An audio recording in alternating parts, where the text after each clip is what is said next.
What's up, guys? I wanted to talk to you for a second about the third most important decision that you can make in life. Okay, so you're probably wondering, what's the first most important decision? What's the second most important decision? Well, I think the first most important decision you can make in life is, what are you going to do about God? Okay, I'll just leave it at that. Second most important decision you can make in life is, who you're going to marry. All right, I'll just leave that one alone too. I want to get to the third one. The third most important decision in your life is one that affects everything about how you live, everything about your day, about who you are and what you are going to do with your life, and it has profound effect for everything you do. And that third most important decision that you're going to make in life is to continue growing. To continue growing. Growing in your knowledge, growing in your understanding, growing in subject matter, and first of all, growing in knowing yourself, knowing your strengths and weaknesses. Your greatest strength is to know your weaknesses, and nothing can help you understand your strengths and weaknesses and to know yourself better than the Enneagram. I've looked at Myers-Briggs, I've studied the DISC test, I've looked at all these things, but nothing compares to the Enneagram as far as understanding yourself and seeing where your shortcomings are, your failures are, your motivations in life. And so I would challenge you to begin there if you haven't already. But when you decide to grow, you are deciding that your life can be improved. And I don't think it matters so much what you choose for your path of growth. It may be a foreign language, and so you're going to start learning a foreign language.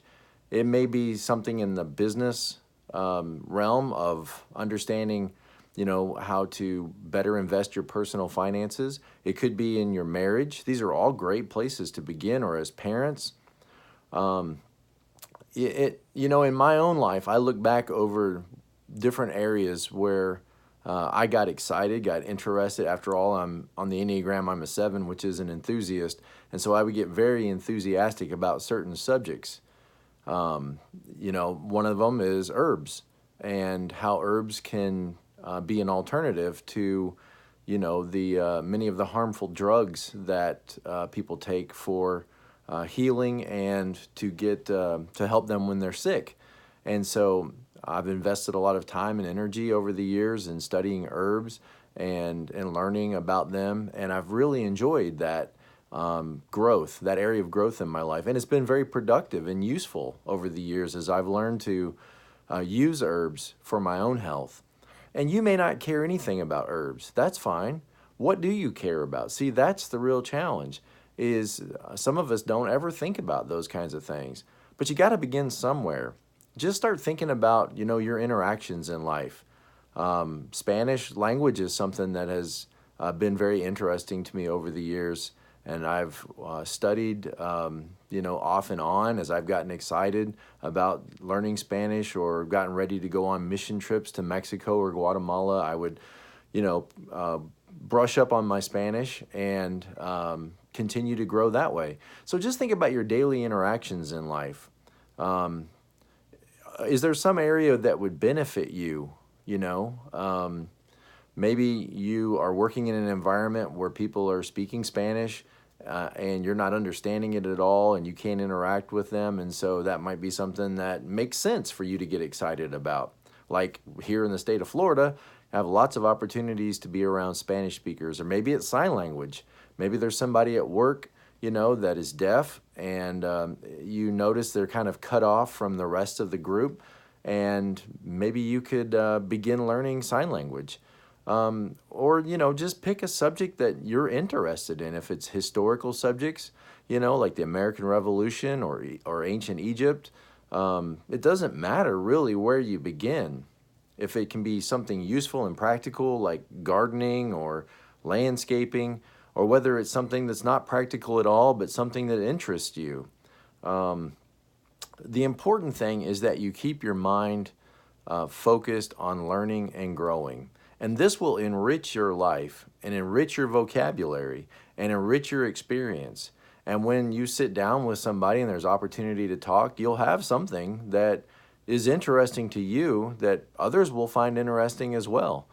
Part of being an enthusiast is, we get enthusiastic about things, and then that enthusiasm for the subjects that we're learning, spreads out into to others.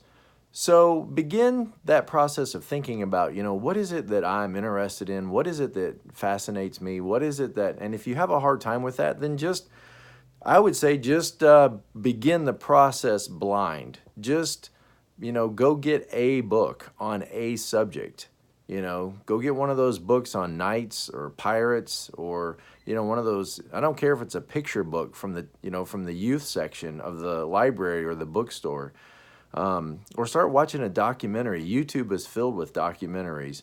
Pick a documentary on something, British history or just anything, and give it some time and watch yourself sort of get interested. Watch yourself fall into that subject. And if it doesn't click for you, then move on to something that does click for you.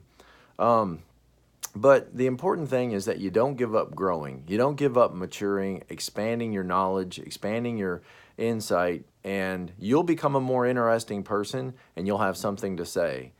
All right, thank you guys, and as always, be present to life. Like, comment, and subscribe. Share this video if it inspires you to somebody else that may be stuck and needs a little bit of encouragement, maybe needs a little bit of push. All right, thank you guys, and have a great day.